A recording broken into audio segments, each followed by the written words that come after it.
आपका माइंड इतना पावरफुल होता है कि आप जो चाहें वो पा सकते हैं। आप जिस चीज़ को चाहें उसे ग्रैब कर सकते हैं। आपने अपने विचार में जो भी सोचा उसे आप पा सकते हैं।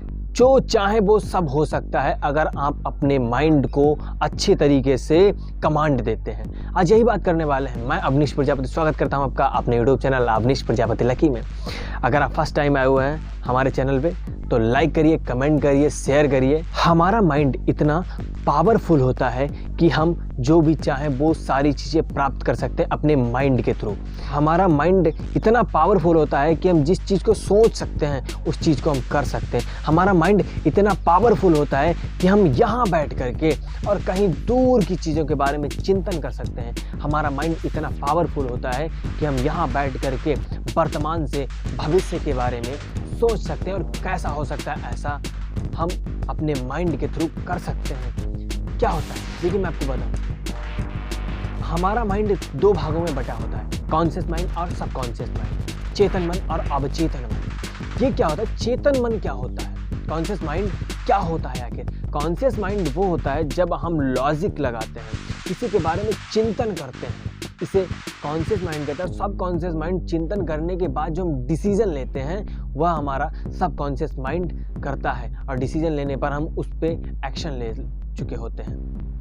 तो वो हमारा कार्य जो है सबकॉन्शियस माइंड करता है। सबकॉन्शियस माइंड को अगर आप सही तरीके से कमांड दें तो आपका जीवन एकदम ट्रांसफॉर्म हो सकता है। जो चाहे वो आप पा सकते हैं अपने सबकॉन्शियस माइंड को एक सही तरीके से कमांड दे करके, उसे सही तरीके से ट्रेंड करके। आखिर कैसे? देखिए आज मैं आपको इसका एक एग्जाम्पल देता हूँ। एक स्टोरी है। एक बार की बात है कि कोई एक बड़ा बिजनेसमैन था जो बहुत अच्छा बिजनेसमैन था, लेकिन किसी कारण बस एक समय ऐसा आया जब उसका बिजनेस बिल्कुल फ्लॉप हो गया और वो लॉस में चला गया।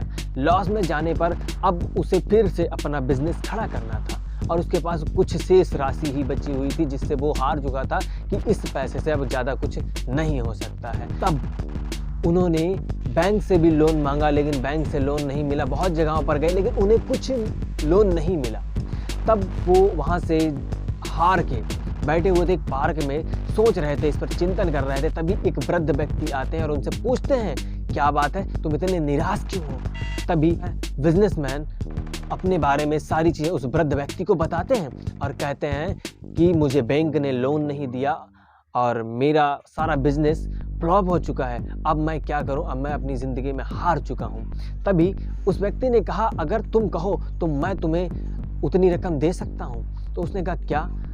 उसे बिलीव नहीं है। उसने कहा हाँ। वृद्ध व्यक्ति ने कहा हाँ, मैं तुम्हें इतना रकम दे सकता हूँ कि जिससे तुम अपना स्टार्टअप फिर से कर सकते हो। तो उसे इस बात पर बिलीव नहीं हुआ। तभी उस वृद्ध व्यक्ति ने एक शर्त रखी कि मैं एक शर्त पे तुम्हें ये दे सकता हूँ कि आप 1 साल बाद इसी दिन मुझे यहीं पर ये सारा पैसा वापस करने आओ तो मैं आपको ये रकम दे सकता हूँ। तो उसने कहा ठीक है। तो उस वृद्ध व्यक्ति ने एक चेक दिया और उस चेक में उनकी क्षमता के अनुसार पैसा था, जितना उन्हें ज़रूरत था उतना था। उन्होंने उस चेक को लिया और घर वापस आ गए।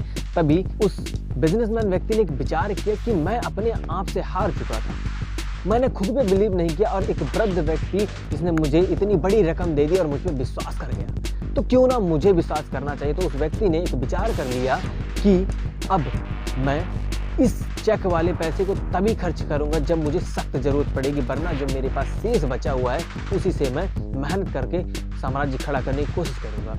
तो उसी से उन्होंने अपने पास जो उनके पास शेष राशि बची हुई थी उसी से उन्होंने कार्य को करना फिर से स्टार्ट किया और मेहनत से लगे रहे, लगन से लगे रहे और एक दिन उन्होंने इतना पैसा इकट्ठा कर लिया कि जितना उन्हें वापस करना था उससे 10 गुना ज़्यादा देने की आज वो क्षमता रखते थे।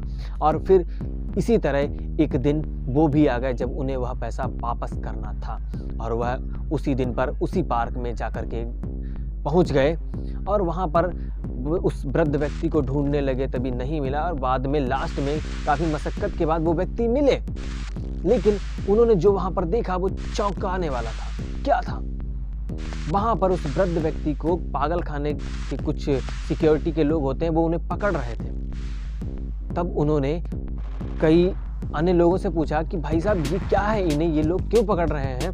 तो उन लोगों ने बताया कि ये एक पागल व्यक्ति है जो लोगों को चेक बांटते घूमते हैं और पैसा देते घूमते हैं, जिसका जो सारे फेक होते हैं और ये पागल हैं। तब उस बिजनेसमैन व्यक्ति को बिलीव नहीं हुआ कि मैं आज तक झूठे चेक के भरोसे बैठा था और झूठे चेक के भरोसे ही मैंने इतना बड़ा साम्राज्य खड़ा कर दिया। तो ये क्या था? झूठा चेक था, लेकिन उनके अंदर एक बिलीव आ चुका था कि अब मेरे पास पैसा है। जब वो चेक नहीं था तो वो टूट चुके थे अंदर से, लेकिन जब चेक उनके पास आया तो उन्हें ये बिलीव हो गया था कि अब मेरे पास काफ़ी पैसा है और अब मैं यहाँ से बिजनेस कर सकता हूँ। यही होता है, सबकॉन्शियस माइंड में उन्होंने इस बात को बिठाया और उसने इस पर कमांड, मतलब उन्होंने एक जो उनका डिसीजन था उसे ले लिया और कार्य करने में लग गए। मेहनत करते रहे और बाद में फिर से उससे कई गुना ज़्यादा बड़ी कंपनी खड़ी कर दी। तो ये क्या है? ये सबकॉन्शियस की माइंड है। आप अपने सबकॉन्शियस माइंड में जिस विचार को डाल देंगे वही होता है। क्या होता है? बिलीव। आपको अपने ऊपर बिलीव करना पड़ेगा। जो आप कर रहे हैं, जो आपने एक्शन लिया उसके ऊपर आपको बिलीव करना पड़ेगा, तभी ये सब हो सकता है।